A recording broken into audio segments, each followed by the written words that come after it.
स्कंद पुराण में वर्णित कथा के अनुसार गोलोक में सुदामा और विराजा नाम की एक कन्या रहा करती थी। विराजा भगवान श्री कृष्ण से प्रेम करती थी। उधर सुदामा, जो उस समय गोलोक में रहता था, वह विराजा से प्रेम करने लगा। एक दिन की बात है, विराजा भगवान श्री कृष्ण पर मोहित होकर उनके पास चली गई। उसी समय राधा भी वहां आ गई और जब उसने विराजा तथा भगवान श्री कृष्ण को एक साथ देखा तो क्रोध में उन्होंने विराजा को श्राप दे दिया कि वह गोलोक से पृथ्वीलोक में निवास करेगी। इधर सुदामा ने भी राधा को श्राप दे दिया। तब राधा ने भी सुदामा को राक्षस योनि में पृथ्वीलोक पर जन्म लेने का श्राप दे दिया। उसके बाद सभी अपने निवास को लौट गए। कुछ वर्ष बाद जब श्राप फलित होने का समय आया तो सुदामा ने दानवराज दंभ के घर पुत्र के रूप में जन्म लिया, जिसका नाम शंखचूर्ण रखा गया, और विराजा धर्मध्वज के यहाँ तुलसी के रूप में उनका जन्म हुआ। जब शंखचूर्ण बड़ा हुआ तब वह जैगिवव्य मुनि के उपदेश से पुष्कर में जाकर ब्रह्मा जी को प्रसन्न करने के लिए भक्ति पूर्वक तपस्या करने लगा। फिर कुछ वर्ष पश्चात परमपिता ब्रह्मा उसकी तपस्या से प्रसन्न होकर प्रकट हुए और शंखचूर्ण को वर मांगने को कहा। ब्रह्मा जी को अपने सामने देखकर उसने अत्यंत नम्रता से उन्हें अभिवादन किया और फिर ब्रह्मा से वर मांगते हुए कहा, भगवान, मुझे ऐसा वर दीजिए जिससे मैं देवताओं के लिए अजय हो जाऊं। तब ब्रह्मा जी प्रसन्न होकर बोले, तथास्तु, ऐसा ही होगा। फिर उन्होंने शंखचूर्ण को एक दिव्य श्री कृष्ण कवच प्रदान किया जो सर्वत्र विजय प्रदान करने वाला था। तदनंतर ब्रह्मा जी ने उसे आज्ञा दी कि तुम बद्रीवन को जाओ। उधर धर्मध्वज की कन्या तुलसी सकाम भाव से तपस्या कर रही है, तुम उसके साथ विवाह कर लो। इतना कहकर ब्रह्मा जी अंतर्धान हो गए। फिर शंखचूर्ण ने वही मंगल स्वरूप कवच को गले में बांध लिया और ब्रह्मा की आज्ञा अनुसार वह तत्काल ही बद्रिकाश्रम को चल पड़े। कुछ देर चलने के पश्चात शंखचूर्ण सहसा उस स्थान पर जा पहुंचा जहां धर्मध्वज की पुत्री तुलसी तप कर रही थी। सुंदरी तुलसी का रूप अत्यंत कमनीय और मनोहर था। वह उत्तम शील से संपन्न थी। उस सती को देखकर शंखचूर्ण उसके समीप ही ठहर गया और मधुर वाणी में उससे बोला, सुंदरी, तुम कौन हो? किसकी पुत्री हो? तुम यहाँ चुपचाप बैठकर क्या कर रही हो?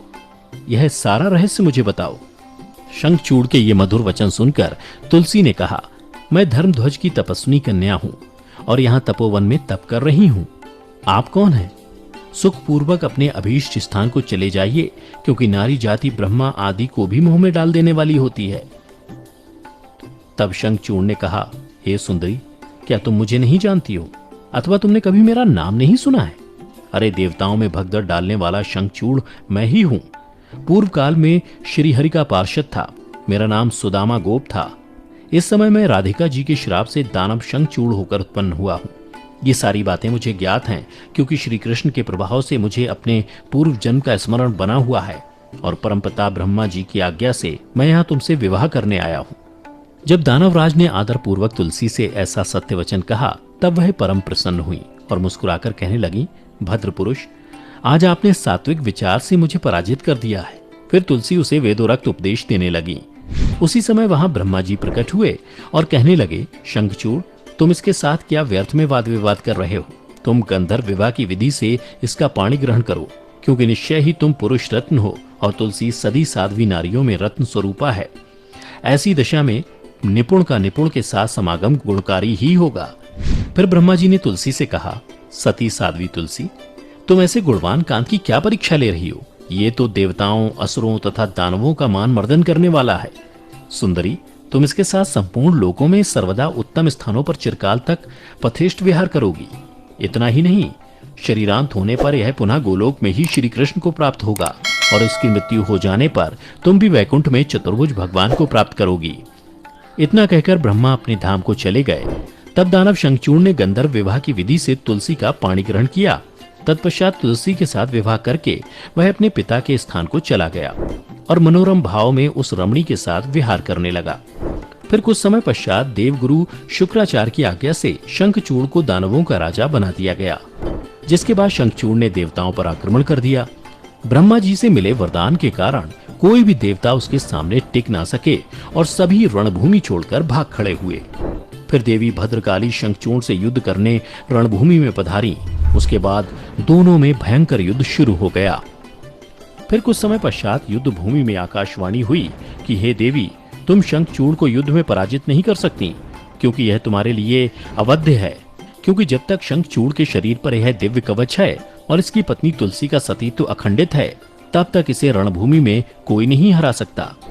यह सुन देवी भद्रकाली भगवान शिव के पास पहुंची और उन्होंने आकाशवाणी की बातें बताईं।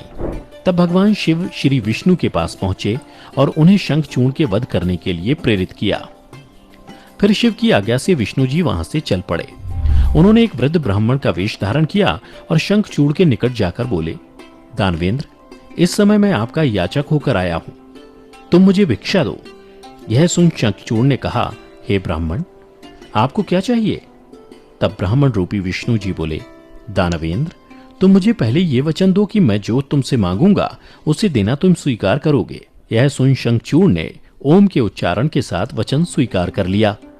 तब भगवान विष्णु रूपी ब्राह्मण ने छल पूर्वक कहा, मैं तुम्हारा कवच चाहता हूं। यह सुनकर दानवराज शंखचूड़ ने वह दिव्य कवच जो उसे प्राण के समान प्रिय था उस ब्राह्मण को दे दिया। इस प्रकार श्रीहरि ने माया द्वारा उससे वह कवच ले लिया और फिर शंखचूड़ का रूप धारण करके वे देवी तुलसी के पास पहुंचे। वहां पहुंचकर शंखचूड़ विष्णु जी तुलसी से बहुत सी बातें करने लगे। तदनंतर उनके साथ रमण किया, किंतु कुछ समय रमण करने के पश्चात देवी तुलसी के मन में संदेह उत्पन्न होने पर वह शंखचूड़ रूपी विष्णु जी से पूछने लगी, तुम कौन हो दुष्ट? मुझे शीघ्र बतला कि माया द्वारा मेरा उपभोग करने वाला तू कौन है? तूने मेरा सतीत्व नष्ट कर दिया, अतः मैं अभी तुझे शाप देती हूँ। उसके बाद तुलसी का वचन सुनकर श्रीहरि अपने वास्तविक रूप में आ गए। तब उस रूप को देखकर तुलसी ने लक्षणों से पहचान लिया कि यह साक्षात विष्णु है, परंतु उसका पतिव्रत्य नष्ट हो चुका था, इसलिए वह कुपित होकर विष्णु जी से कहने लगी, हे विष्णु, तुम्हारा मन पत्थर के सदृश कठोर है, तुम में लेश मात्र भी दया नहीं। मेरे पति धर्म के भंग हो जाने से निश्चय ही मेरे स्वामी मारे गए। क्योंकि तुम पाषाण सदृश कठोर, दया रहित और दुष्ट हो, इसलिए अब तुम मेरे शाप से पाषाण स्वरूप ही हो जाओ। इतना कहकर शंखचूड़ की वह सती साध्वी पत्नी तुलसी फूट फूट कर रोने लगी और शोकाकुल होकर विलाप करने लगी। इतने में वहां भक्त वत्सल भगवान शंकर प्रकट हो गए और उन्होंने तुलसी को समझाते हुए कहा, देवी, अब तुम दुख को दूर करने वाली मेरी बात सुनो और श्रीहरि भी स्वस्थ मन से उसे श्रवण करें, क्योंकि तुम दोनों के लिए जो सुखकारक होगा वही मैं कहूंगा। भद्रे, तुमने जिस मनोरथ को लेकर तप किया था, ये उसी तपस्या का फल है। भला वह अन्यथा कैसे हो सकता है? इसलिए तुम्हें उसके अनुरूप ही फल प्राप्त हुआ है। अब तुम इस शरीर को त्याग कर दिव्य देह धारण कर लो और लक्ष्मी के समान होकर नित्य श्रीहरि के साथ वैकुंठ में विहार करती रहो। तुम्हारा यह शरीर जिसे तुम छोड़ दोगी वह नदी के रूप में परिवर्तित हो जाएगा। वह नदी भारतवर्ष में पुण्य रूपा गंडकी के नाम से प्रसिद्ध होगी।